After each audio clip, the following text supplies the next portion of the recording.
Hi, Scorpio. My name is Audrey, Alison, and this is your February forecast for the month. I'm happy to be here. There are two things that I wanted to discuss right at the top of this forecast because on January 31st, two things occurred. Okay, Venus, the planet of love and money, went direct in the sign of Capricorn, and this is in your third house of communication.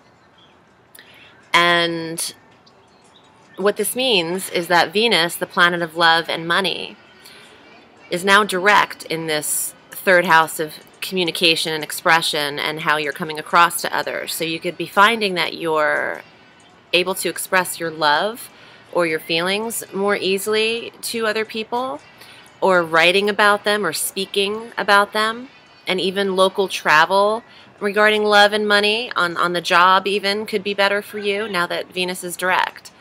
So that's good news. And Mercury, the planet of communication that governs this third house, is going into Pisces and went into Pisces on January 31st. So this is in your fifth house of romance and creativity and children and sports and leisure and pleasure. So here's the trick that's happening here with Mercury, because as it transits and went into the sign of Pisces on January 31st, you have about 5 days of good, solid energy with this, because then Mercury is going to retrograde in this fifth house for you from February 6th through the 12th. But that's not the end of the retrograde. Then it's going to retrograde deeper from February 12th to the 28th into the sign of Aquarius. It's going to go back even further, and this is going to be in your fourth house of home and family and your home environment. So what does all this mean? It means that from February 6th through the 28th, the entire month of February, Mercury is going to retrograde, and it's going to affect this fifth house of romance and the fourth house of home. So here's what I'm feeling. If you're a Scorpio and you're in a relationship or you're dating or you have a romantic entanglement in the fifth house, this month is not the month to discuss moving in together because your fourth house is also involved. Okay, so what could happen is Mercury could slow up the development of this romance. But anything that's meant to stick will stick, okay? And anything that's meant to work out in a relationship will. Mercury could delay it, could hold it up for the 3 weeks in that month. It could also make or break the relationship. You'll find things could come to the light of day regarding the partner that you're with in this fifth house. And that's good to know. It's good to know early, too. On the 14th, okay, halfway through the month, Valentine's Day, we have a full moon on Valentine's Day. It'll be 26 degrees Leo. Okay, so this is in your 10th house, Scorpio. Your 10th house is your career. It's your limelight. It's your social status. It's your status, period. You can be taking things to another level, especially with your career. You kind of have people where you want them to be. And with a full moon illuminating this sector, you could find that your career is really working for you right now, even though it's a retrograde. So that's a positive aspect. Yeah, that's a good thing. On the 18th of February, the sun is going into Pisces as well. Okay, so Mercury's in Pisces and then the sun goes into Pisces. This is also in your fifth house of romance again. And children, your children, the creativity around you, and whatever kind of things you do for fun. Okay, the sun will be shining on them halfway through the month on the 18th. The 25th of February, I liked this aspect because we have a sextile, which is a very harmonizing and agreeable aspect in planets. Pluto is sextiling Chiron. Chiron is an asteroid, and it's called the Wounded Healer. And Pluto has been stationed in Capricorn for quite a while, okay? Pluto is your ruling planet, Scorpio. So Pluto being in Capricorn is going to affect your communications, your third house. And Chiron is in Pisces in your fifth house. So you still have energy in the sextile between the third and the fifth house, which is most of your action this month, the third and the fifth, and the fourth, the home. You're communicating something regarding this new romance Pluto is your planet. It's either going to bring things to a head or an end. Pluto's a very cold planet. Represents Scorpio, represents death, change, transformation, okay? But it's harmonizing with Chiron, who wants us to heal. You want to heal through your relationships. But I think what you need to realize, Scorpio, is that you might have to go back. With the Mercury retrograde, it brings up the past. In order to heal, you just can't heal where you are right now. You've got to heal from things before and then get to your current romance.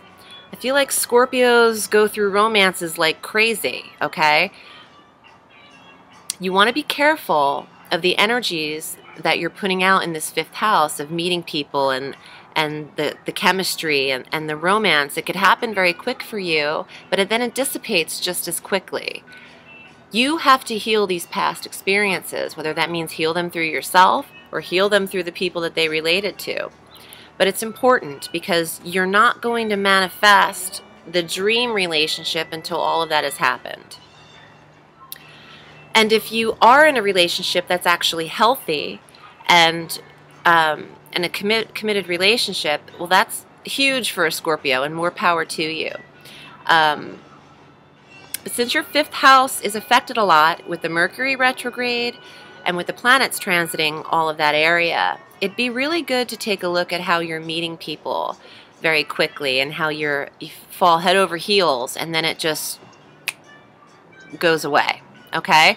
Take a look at that in February. With the retrograde, we'll have the time to do so because not a lot of action gets done in retrograde, even if you try. You can be as active as you want, but come March, you're going to find you'll have to redo these things over again, okay? It'll work against you almost. I want to pull some tarot cards for you, Scorpio, to see what the cards have to say regarding your month of February. So let's see what's up.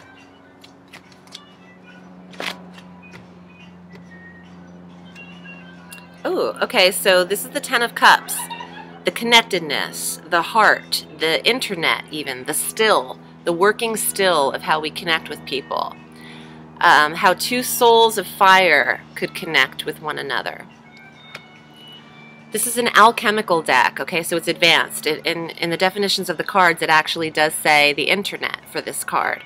So your communications could happen online with a lot of people. Maybe that's how you're meeting a lot of these romantic partners, is online. Let's see what else it says. Now, the 4 of Cups. I'm getting a lot of cup actions. Cups are water signs. You are a water sign. This 4 of Cups is a stuck person. Things are on hold in the emotional department, whether you want to force them through or not, Scorpio. They're going to be on hold through this retrograde, okay? This is Mercury retrograde in the 5th. This would be a card that represents that for you. If I pull another water, okay. I'm thinking that if I pull another water, that's crazy signs. Okay, King of Coins is the protector of one's environment and mastering one's environment and occupation. This is the 4th house and the 10th house. Okay, this makes sense. Even though your card, Scorpio, would be the King of Cups because you're the water, you're the psychic king. I like this card for you because your 4th house of home is affected in the retrograde, okay? You could have children living with you that's unexpected, or new developments about people wanting to move in with you. Scorpios like their space. They like to keep a tight ship, okay? You don't want to make these kinds of decisions too quickly in the retrograde, but having this card makes it easier for me to think that spring, next month of March, you're going to want to be the protector of your environment, okay? And the protector and worker of your career. Your focus could be like, don't mess up my schedule and don't get into my regime. You know, you do what you do. You can feel very protective over your daily regimen, okay, Scorpio? So take it easy on people. Jeez. Yeah, you know, this month is a good time to go inward. Reflect inward. You are a very psychic sign. And with the retrograde happening, you could reflect and get some work done, okay? Get some inner healing done, especially with Chiron, sextiling your ruling planet. Pull one last card, and it's more cups. It's the 2 of Cups. It's the relationship. It's the 7th house, 5th house kind of card. You have no problem meeting people, Scorpio.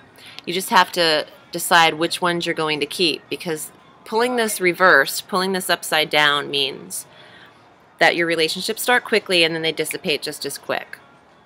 So that seems to be the topic of the month. I hope you enjoyed your forecast. My name is Audrey Alison, and I read all through the week, so if you'd like to book with me, you can find me at audreyallison.com. I'm also on Facebook at Audrey Alison Astrology and Tarot. Thanks so much, Scorpio. I will see you next month. Bye. Have a sweet day.